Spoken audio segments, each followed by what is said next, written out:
As you can notice on the bulletin, the title of today's sermon is Lord's Day, Our Commitment. Lord's Day, brethren, biblically known as Sabbath rest or Day of Rest, is a topic frequently raised among people, the so-called Christians.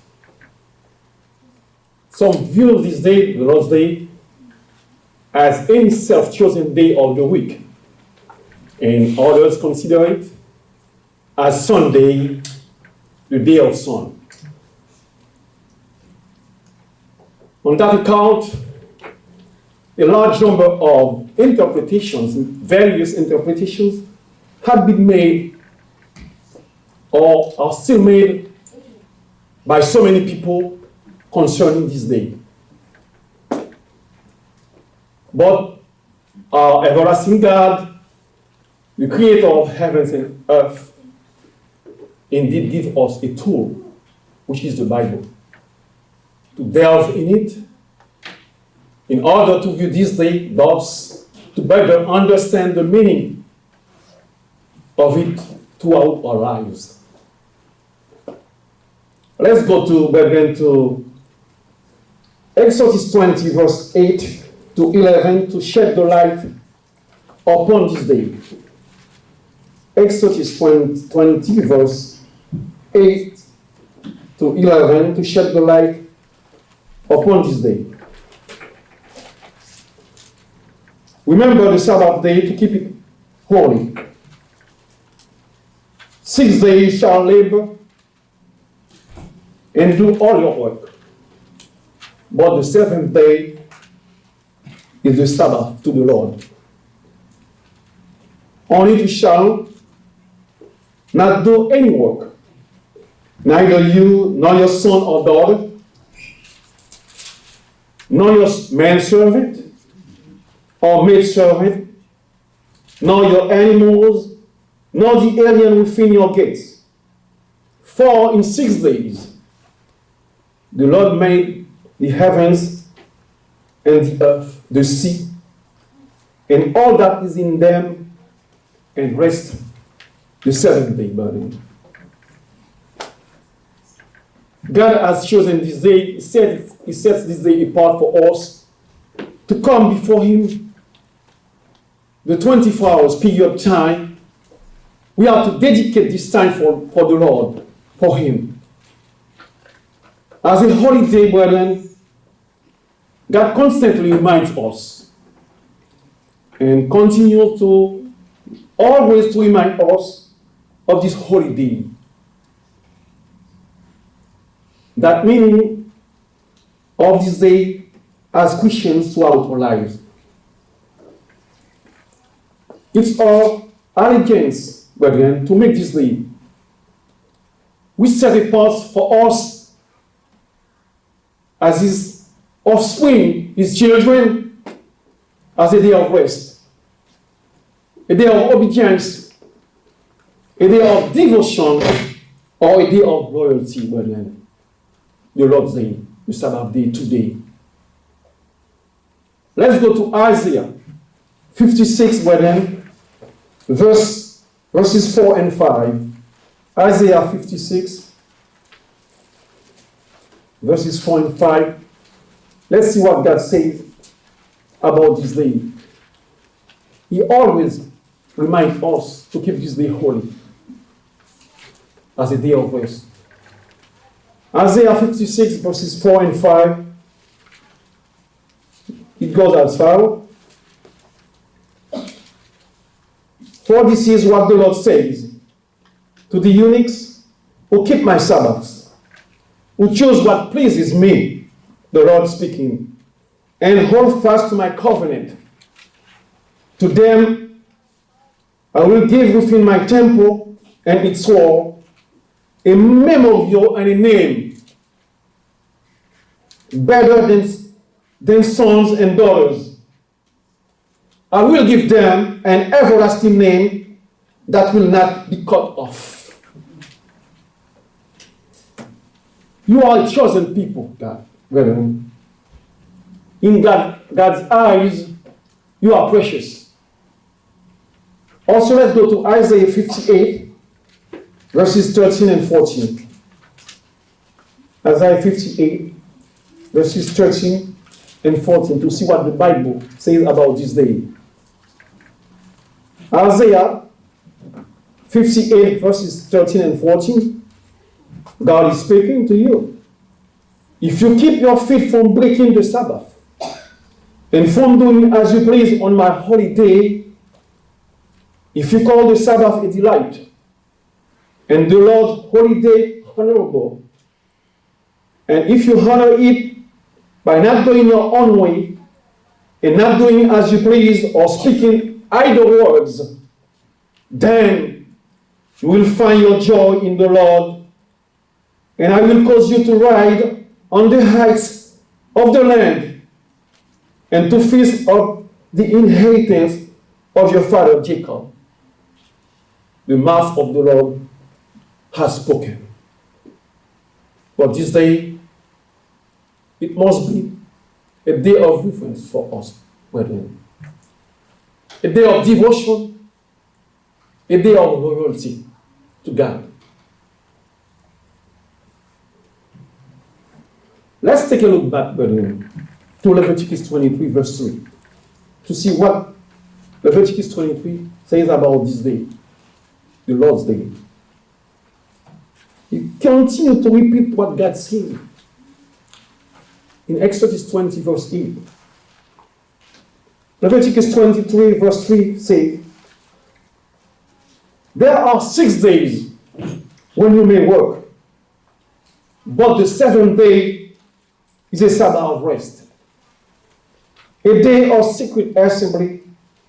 You are not to do any work again. Wherever you live, it is a Sabbath to the Lord, brethren. You have to be committed to this day, to make it holy for us. And then you will see the rewards that God is going to give you. In Deuteronomy 5, verses 12 to 14, let's go to Deuteronomy 5, verses 12 to 14. God speaking. It's always about the Sabbath day, the holidays, His day. Observe the Sabbath day by keeping it holy, as the Lord your God has commanded you, brethren. 6 days you shall labor and do all your work, but the 7th day is a Sabbath to the Lord your God. Only you shall do no work, neither you, nor your son or daughter, nor your manservant or maidservant, nor your ox, your donkey, or any of your animals, so that your manservant and maidservant may rest, as you do, brethren. That's the day that the Lord sets apart for us to keep it holy. We have to respect this day, the time, the frame, the 24 hours time. You have to consecrate this time for God. Only for Him. And then wait for the rewards.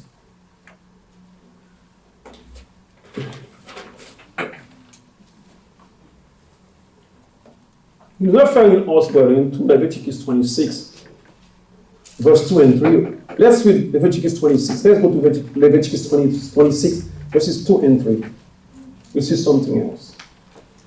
Leviticus 26,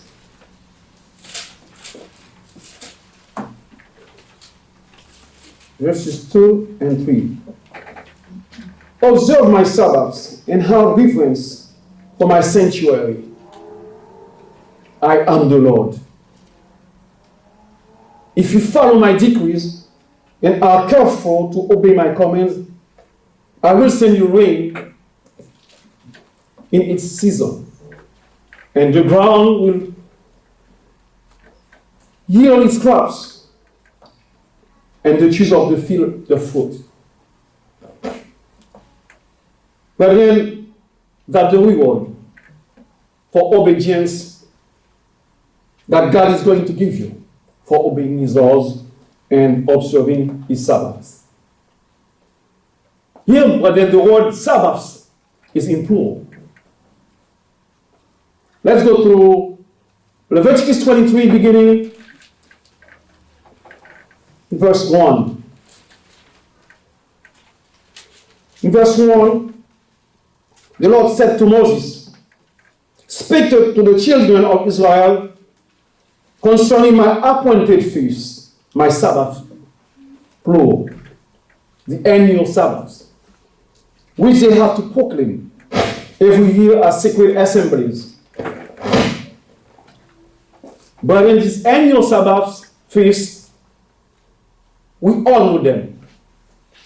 The weekly Sabbath, the Passover, the unleavened bread,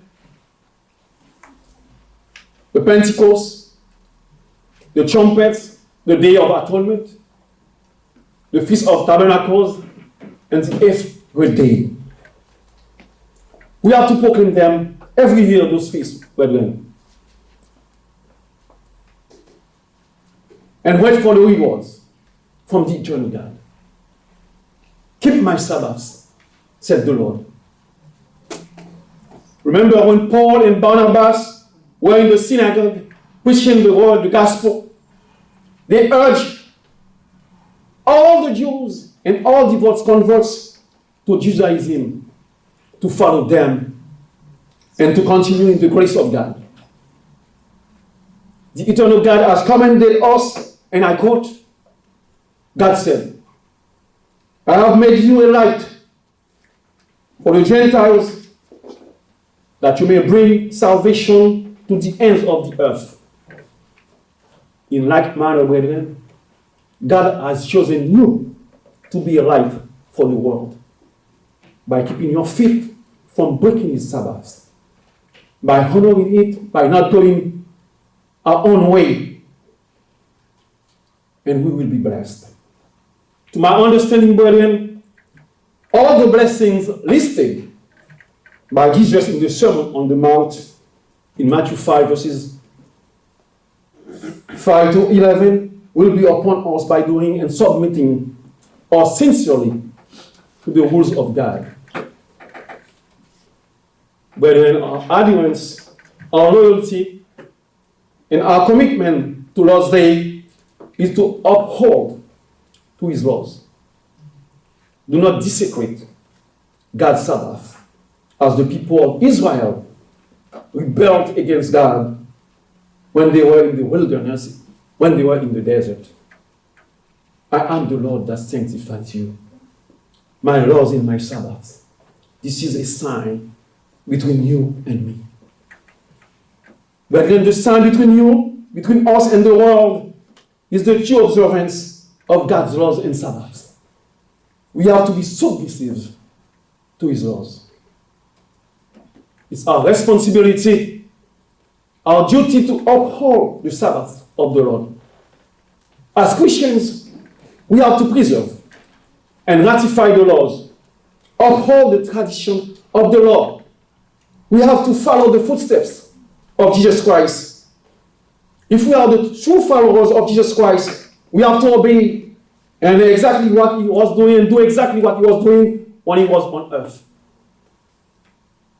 Therefore, our commitment to the Lord's Day, according to Jesus Christ, is to keep his commands, the fulfillment of the law. Consequently, Matthew 5, verse 17, acknowledge us, and I quote, Jesus declared, "Do not think that I have come to abolish the laws or the prophets. I have not come to abolish them, but to fulfill them, to fulfill the Torah." Brethren, remember, there will remain a Sabbath rest for the people of God. The 7 day Sabbath, the Lord's Day.